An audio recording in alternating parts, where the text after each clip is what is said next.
कैसे नहीं। देखिए, आज का जो टॉपिक हम आपके साथ डिस्कस कर रहे हैं वो टॉपिक है यूरोपीय कंपनियों का आगमन। मतलब देखिए, यूपीपीसीएस प्रारंभिक 2024 समीक्षा अधिकारी री एग्जाम के जो है ध्यान में रखते हुए आईएएस 2025 के अंतर्गत जो टॉपिक हम डिस्कस कर रहे हैं, टॉपिक है यूरोपीय कंपनियों का आगमन। अब देखिए, यूरोपीय कंपनी के आगमन की अगर हम बात करते हैं, इसमें देखिए वास्को डी गामा ने यूरोप से भारत के लिए समुद्री मार्ग की खोज की और वास्को डी गामा पुर्तगाली के शासक के प्रतिनिधि के रूप में भारत आया और 1498 ईस्वी में कालीकट के तट पर उतरा। इस समय कालीकट का जो शासक था वो जमोरिन था। जमोरिन ने इसका काफी भूमिका स्वागत किया। वहीं पर देखिए गया, भारत में यूरोपीय जातियों के आगमन का जो मुख्य उद्देश्य था वो व्यापार करना था। अब देखिए, इसके क्रम में जो है यूरोपीय कंपनी के आगमन के क्रम में जैसे हम बात करते हैं पुर्तगाली की बात करते हैं। अब देखिए पुर्तगाली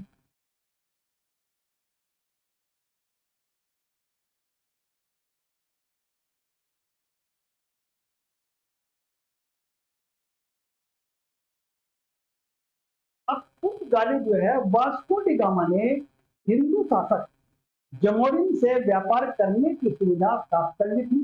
किसने? वास्को डी गामा ने किससे? जमोरिन से व्यापार करने की सुविधा प्राप्त कर ली थी और उस समय से पुर्तगालियों का भारत में व्यापार प्रारंभ हुआ। यानी उस समय से पुर्तगालियों ने मतलब भारत से व्यापार करना शुरू कर दिया। ये तो देखिए मलय के अधिकारी हम जो है फ्रांसिस्को अल्मीडा, जो शासन जिसका टाइम है 1505 से 1509 के अंदर। अब भारत का पहला पुर्तगाली गवर्नर था कौन? Francisco Almeida. इसके बाद अल्बुकर्क गवर्नर बना, जो 1509 से 1515 तक ईस्वी तक भारत में रहा। इसकी अधीनता में पुर्तगाली शक्ति का निर्माण हुआ, यानी पुर्तगाली शक्ति काफी बढ़ चढ़ गई, काफी विकास हुआ और पुर्तगालियों ने अपनी शक्ति को दृढ़ किया और यह भारत में पुर्तगाली साम्राज्य का वास्तविक संस्थापक भी इसे ही कहा जाता है। किसे? अल्बुकर्क। यानी कि यह भारत में जो है फ्रांसीसी कंपनी को जो स्टैब्लिश करने में एक अच्छा मुख्य संस्थापक के रूप में जो माना जा सकता है वो अल्बुकर्क को कहा जा सकता है। यह भारत में पुर्तगाली साम्राज्य का वास्तविक संस्थापक था और इसने ही बीजापुर के शासक से 1510 ईस्वी में गोवा छीन लिया और साथ में ही उसके पुर्तगाली व्यापार का केंद्र बनाया, यानी गोवा को पुर्तगाली व्यापार का केंद्र बनाया। इसने ही ब्लू वाटर पॉलिसी अपनाई थी, यानी इसका जो है यहाँ पर इसने भारत में जो है ब्लू वाटर पॉलिसी का प्रयोग किया या अपनाई थी। 1661 में ब्रिटेन के युवराज चार्ल्स द्वितीय का विवाह पुर्तगाली की राजकुमारी कैथरीन ब्रिगेंजा से हो गया और पुर्तगालियों ने बंबई को अंग्रेजों को, यानी बंबई जो है अंग्रेजों को दहेज के रूप में दे दिया। वहीं पर देखिए 1503 ईस्वी में पुर्तगालियों ने पहला दुर्ग कोची और 1505 ईस्वी में पुर्तगालियों का दूसरा कन्नूर में अपना दुर्ग या फैक्ट्री स्थापित की। 1510 में पुर्तगालियों ने गोवा पर अपना पूर्णतः अधिकार कर लिया। वहीं पर देखिए दूसरे जो है हमारे डच, हॉलैंड से डच। अब देखिए 1602 ईस्वी में भारत व्यापार करने के लिए प्रथम डच कंपनी की स्थापना हुई। कौन से उसमें? 1602 में। डचों का जो मुख्य लक्ष्य जो था दक्षिण पूर्वी एशिया के टापुओं पर व्यापार करना था, यानी दक्षिण पूर्व एशिया के टापुओं पर व्यापार करना था। भारत उनके व्यापारिक मार्ग की एक बहुत बड़ी या कड़ी मात्र, यानी भारत जो है उनके व्यापार की एक कड़ी मात्र थी। भारत जो है भारत में डचों ने पहली कोठी मसूलीपट्टनम यानी 1608 में और दूसरी फैक्ट्री पुलिकट 1610 में स्थापित की थी। 1759 ईस्वी में बेटरा के युद्ध में अंग्रेजों ने डचों को बुरी तरह से पराजित कर दिया, डचों का साम्राज्य खत्म कर दिया। अब यहाँ पर दूसरी कंपनी आती है फ्रांसीसी। फ्रांसीसी अब ये फ्रांसीसी की बात करते हैं हम जो है, लुई चौदहवें के मंत्री कोलबर्ट तथा सरकार से सहायता प्राप्त, सरकार की सहायता से 1664 ईस्वी में भारत व्यापार करने के लिए प्रथम फ्रांसीसी कंपनी की स्थापना की गई। 1664 में भारत में फ्रांसीसी सर्वप्रथम 1667 ईस्वी में फ्रैंको केरो के नेतृत्व में आए। यानी फ्रांसीसी सर्वप्रथम जो इंडिया के थे 1667 ईस्वी में फ्रैंको केरा के नेतृत्व में आए और 1668 ईस्वी में सूरत में अपनी पहली कोठी स्थापित की और दूसरी कोठी 1669 में मछलीपट्टनम में खोली।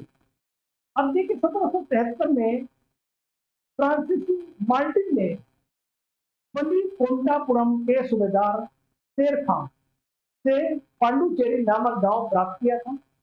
लेफ्टिनेंट या लेपिसने ने इसे पांडिचेरी के रूप में विकसित किया था। इसने लेपिसने ने उसके बाद देखिए यह पांडिचेरी की कोठी में फ्रांसीसी मार्टिन ने फोर्ट लुई की स्थापना की। यानी पांडिचेरी में अपनी कोठी जो थी फ्रांसिस मार्टिन फोर्ट लुई ने स्थापना की। फ्रांसीसी मार्टिन को भारत का या भारत में फ्रांसीसी बस्ती का वास्तविक संस्थापक माना जाता है। यही पांडिचेरी का प्रथम गवर्नर था और बंगाल में नवाब सईद खान ने 1674 ईस्वी में फ्रांसीसियों को एक जगह दी, जहां 1690 से लेकर 1692 ईस्वी में उन्होंने चंद्रनगर की प्रसिद्ध कोठी स्थापित की। डुप्ले ने भारतीय राज्यों में हस्तक्षेप किया, जिसके कारण उसका भारत से टकराव हुआ और दोनों शक्तियों के बीच में तीन युद्ध हुए। वहीं पर देखिए मेरा जो है अंग्रेज की बात करते हैं। चौथे आते अंग्रेज। अब अंग्रेज जो है जॉन मिल्टन हॉल पहला अंग्रेज था जो भारत आया। कौन? John Milton hall. यह 1599 ईस्वी में भारत आया।